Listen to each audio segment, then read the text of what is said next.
Le mémoire, rien que ce mot, ça peut donner des sueurs froides, ça effraie beaucoup d'étudiants. Pourtant, le mémoire, ce n'est pas un exercice si compliqué, il suffit d'un peu de volonté, un petit peu de méthodologie et beaucoup d'organisation. C'est ce que je vais vous montrer donc dans cette vidéo que je vous propose à propos de la méthodologie du mémoire. Alors déjà, qu'est-ce qu'un mémoire? Eh bien, un mémoire, c'est une grande dissertation qui fait au minimum 80 pages et en fait, vous allez répondre à une problématique sur un sujet donné. Et bien entendu, en fonction de votre master, eh bien, on va attendre de vous que vous adoptiez un angle plutôt théorique ou plutôt un angle pratique. Par exemple, si vous faites un master recherche, c'est ce que j'ai fait. Moi, j'ai fait le master de droit privé fondamental à Lyon.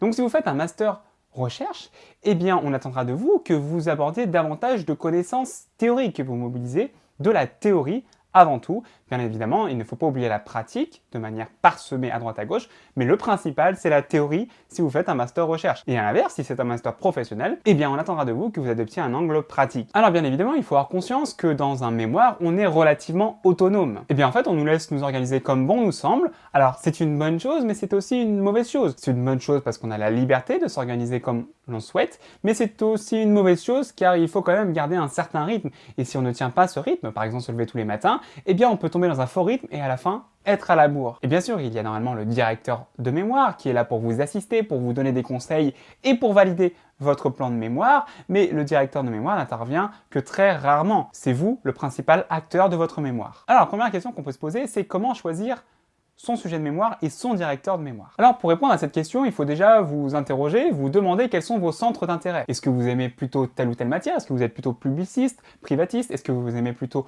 le droit des affaires? Est-ce que vous aimez plutôt le droit civil pur? C'est la question qu'il faut vous poser. Une autre question qu'il faut se poser, c'est aussi est-ce que vous aimez plutôt les sujets du type large, des sujets qui englobent plusieurs disciplines en même temps, ou au contraire un sujet très technique sur un point donné. Mais vraiment déjà, premier conseil que je dois vous donner, c'est prenez une thématique qui vous plaît, prenez un thème qui vous plaît, parce que vous allez quand même cravacher pendant un an dessus, alors il faut quand même un minimum que le sujet de votre mémoire vous plaise. Et donc en fonction de la réponse que vous allez donner à toutes les questions que vous allez vous poser, eh bien vous allez choisir un professeur, donc généralement un professeur du master dans lequel vous évoluez, et voilà, vous allez déterminer ensemble un sujet. Et ce professeur-là, donc, sera votre directeur de mémoire. Alors la deuxième étape, c'est le choix du sujet. C'est une étape cruciale. Alors, en fait, il y a deux possibilités. Soit le professeur que vous avez choisi eh bien, a une liste de sujets qu'il veut vous soumettre, et bien dans ce cas-là, vous choisissez parmi la liste qui vous est soumise, soit vous soumettez à votre prof un sujet de mémoire auquel vous êtes attaché, et donc le prof vous dira si oui ou non, eh ben c'est utile de faire un mémoire là-dessus. Alors pour ma part, comme vous le savez, je suis un grand fan de droit des biens,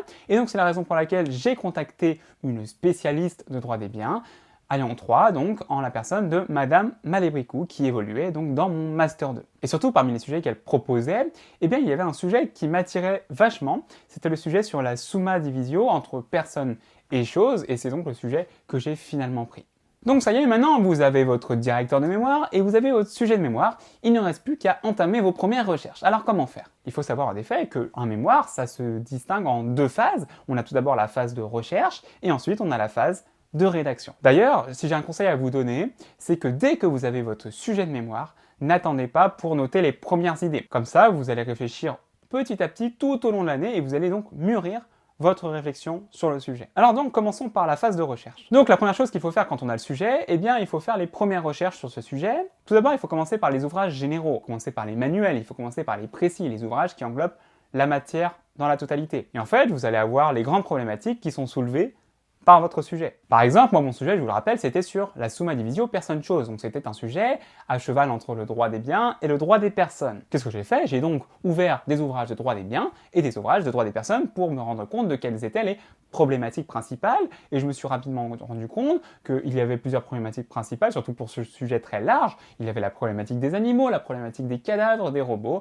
Et donc ensuite, une fois que j'avais ces problématiques générales, j'ai fait des recherches plus poussées, plus approfondies sur les thématiques spéciales que je viens d'envisager. Et donc par exemple, j'ai cherché dans la doctrine quels étaient les grands articles de doctrine à propos des robots, à propos des animaux, à propos des cadavres, etc., etc., à propos de l'embryon, voilà. Ensuite, ce que je peux vous conseiller de faire, c'est que pour chaque document, essayez de faire un petit résumé de 2-3 lignes, dans lequel, voilà, vous allez dire de quoi parle le document, et vous allez mettre des notions clés qui sont abordées par ce document. Comme ça, après, vous pourrez classer les différents documents que vous aurez, par exemple les articles de doctrine, vous pourrez les classer entre eux par thématique. Et ça, ce sera une avance considérable pour la suite, notamment dans la phase de rédaction. Autre conseil super important, lorsque vous faites toutes vos recherches, notez vos sources au fur et à mesure. À chaque fois que vous étudiez, par exemple, un article de doctrine, eh bien, il faut noter tout de suite les références bibliographiques parce qu'après, pour les retrouver, eh ben, c'est sacrément la galère. Autre conseil super important, ce que je peux vous conseiller vraiment de faire, c'est d'avoir avec vous toujours un petit calepin, ou même votre téléphone, ça peut très bien suffire.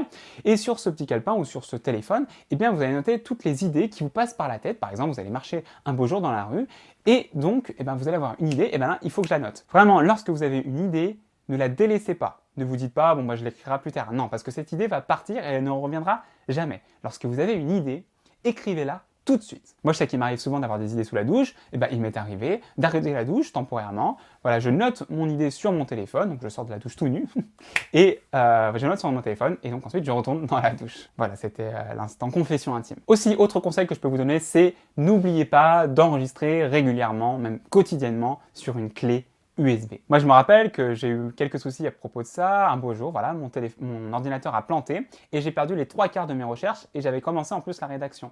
Donc, c'était quand même assez problématique. Donc, si vous pouvez éviter ce genre de petits problèmes informatiques, je vous conseille sincèrement au moins d'investir dans une clé USB et au fur et à mesure, eh bien, de noter, d'enregistrer surtout sur cette clé USB vos recherches et vos travaux. Parce que sinon, un drame est très très vite arrivé. Ce que vous pouvez faire aussi, c'est vous l'envoyer à vous-même dans votre boîte mail. Ça marche aussi. Alors donc, une fois que vous avez vos grandes idées, vous pouvez donc élaborer une ébauche de plan. Rassurez-vous, le plan peut encore bouger, mais pour se rassurer, c'est quand même bien d'avoir un début de plan. Une fois que vous avez un plan stable, eh bien, vous l'envoyez à votre directeur afin qu'il le ratifie, afin qu'il le valide. Alors le plan, tout simplement, eh bien, il doit répondre à la problématique que vous avez dégagée dans l'introduction. Vous pouvez faire un plan en 2 voire 3 parties. Moi, je sais que j'ai du mal à faire un plan en 3 parties, mais bon, il y a des profs qui acceptent quand même malgré tout. Alors passons à la phase de rédaction. Maintenant, je vais vous donner quelques conseils pour bien rédiger votre mémoire. Alors la rédaction, il faut la commencer une fois que votre plan a été validé par votre directeur de mémoire. C'est un conseil, n'attendez pas de rédiger parce qu'à la fin, quand on se dépêche, c'est un petit peu le rush. Alors au niveau de la forme du mémoire, il y a des règles à respecter. Alors déjà, en droit, généralement, pour écrire un mémoire, on dit qu'il faut écrire en police 12 et avec un interligne de 1,5. Bon voilà, ce sont les règles générales. Après, ça dépend des spécificités, des attentes des professeurs et des masters, bien entendu. Mais la règle générale, la coutume, c'est que c'est du police 12 et 1,5 en interligne. Ensuite, autre conseil que je peux vous donner, c'est commencer par écrire le corps de votre mémoire avant d'écrire l'introduction. Parce que l'introduction, c'est ce qu'on écrit en dernier, c'est là où on va mettre les grandes problématiques, les grandes thématiques du sujet. Et bien évidemment, si vous avez déjà écrit le corps de votre mémoire, ce sera plus facile pour vous de dégager les réflexions essentielles à propos de ce sujet que vous aurez déterminé. D'ailleurs, qu'est-ce qu'on trouve dans une introduction? Déjà, ce qui est super important dans l'introduction, c'est la délimitation du sujet. Et dans cette délimitation du sujet, vous allez expliquer pourquoi vous allez envisager tel ou tel point et plutôt exclure tel ou tel point. Cette partie est super importante et il faut bien la justifier. Vous devez aussi traiter des éléments historiques, des éléments de droit comparé. On doit mettre en évidence l'intérêt du sujet. On doit bien évidemment dégager la problématique et enfin annoncer le plan subséquemment. Ensuite, au niveau du style d'écriture, essayez d'employer un langage quand même plutôt soutenu, parce que c'est quand même un mémoire de master. Ensuite, essayez d'adopter le langage écrit et non le langage oral, par exemple. Évitez les expressions du genre « par contre » ou « du coup », c'est plutôt mal vu quand même. Le style doit être fluide, doit être limpide, il faut faire gaffe énormément à la grammaire, il faut faire gaffe à l'orthographe. N'hésitez pas à errer, à faire des sauts de ligne, à faire des paragraphes, à sauter des pages pour aérer votre mémoire. N'oubliez pas non plus de numéroter les pages de votre mémoire, j'y pense. Aussi, autre conseil, mais ça c'est de manière plus générale, lorsque vous avez une idée de phrase, écrivez la phrase, même si elle n'est pas française, vous reviendrez sur le style plus tard. Écrivez la phrase qui ne veut rien dire en français, mais au moins vous avez l'idée de la phrase, et après vous reviendrez sur le style d'écriture par la suite. Essayez aussi d'éviter au maximum les répétitions. N'oubliez pas que vous pouvez consulter des dictionnaires de synonymes. Moi, je le fais très très fréquemment et c'est très très utile. Et ça, en plus, ça enrichit votre vocabulaire, non seulement dans l'expression écrite, mais aussi dans l'expression orale. Autre conseil, si vous bloquez sur une partie de votre mémoire, c'est pas grave, laissez-la tomber et vous reviendrez plus tard sur cette partie-là. Au sujet des notes de bas de page, il faut essayer de pas trop en abuser. Si vous en avez trop, c'est que ça veut dire que ce qui est écrit dedans, c'est peut-être intéressant pour votre développement. Faites super gaffe aussi à un truc. Super gaffe au plagiat. Le plagiat, faut faire très très très attention. En plus, aujourd'hui, il y a de plus en plus de façons de découvrir qu'une personne a plagié. Donc, faites très attention. Lorsque vous vous référez à un auteur, n'oubliez pas de mettre des guillemets. Attention, il ne faut pas non plus abuser trop des guillemets, puisque je vous rappelle que le mémoire, ça doit être le reflet de votre propre pensée et ça ne doit pas être le reflet de la pensée des autres personnes. C'est votre pensée. Enfin, il ne faut pas oublier qu'à la fin du mémoire doit se trouver une bibliographie. Dans la bibliographie, on doit uniquement trouver les œuvres dont on s'est servi pour faire le mémoire, mais uniquement que ces œuvres-là. Ne mettez pas dans la bibliographie des œuvres que vous n'avez pas lu. Parce que justement, le prof peut vous interroger sur une œuvre qui se trouve dans la bibliographie. Et donc, par conséquent, si vous n'avez pas la question, si vous n'avez pas la réponse, ça peut être quand même assez problématique. Donc, faites gaffe à la bibliographie. Essayez d'avoir une bibliographie quand même vachement complète. Aussi, après la bibliographie, normalement, doit se trouver une table des matières. En gros, c'est un grand sommaire, mais très très détaillé de chacune de vos parties, de chacune de vos subdivisions de votre mémoire. Voilà les amigos, j'en ai terminé pour cette vidéo à propos du mémoire. J'espère qu'elle vous aura été utile. Si c'est le cas, comme d'habitude, n'oubliez pas de lâcher un pouce bleu. Moi, ça m'encourage de ouf à continuer et à faire ce genre de vidéos. C'est ce qui me permet de continuer et de me motiver à en faire d'autres. D'ailleurs, je serais curieux de savoir quels sont les sujets sur lesquels vous voudriez travailler sur votre mémoire.